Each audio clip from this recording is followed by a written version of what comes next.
بسم الله الرحمن الرحيم.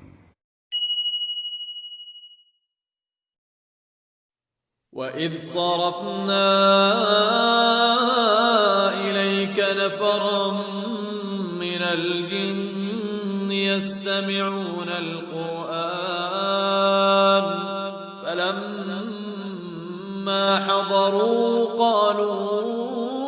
أنصتوا فلما قضي ولوا إلى قومهم منذرين قالوا يا قومنا إنا سمعنا كتابا أنزل من بعد موسى مصدقا لما بين يديه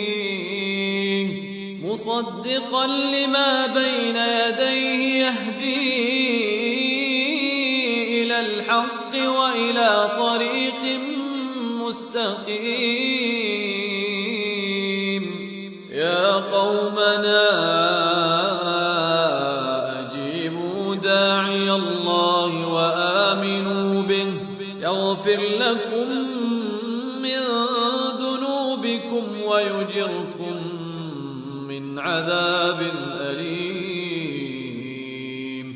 ومن لا يجب داعي الله فليس بمعجز في الأرض وليس له من دونه أولياء أولئك في ضلال مبين أولم يروا أن الله الذي خلق السماوات والأرض ولم يعي بخلقهن بقادر على أن يحيي الموتى بلى إنه على كل شيء قدير ويوم يعرض الذين كفروا على النار أليس هذا بالحق قالوا بلى وربنا قال فذوقوا العذاب بما كنتم تكفرون فاصبر كما صبر أولو العزم من الرسل ولا تستعجل لهم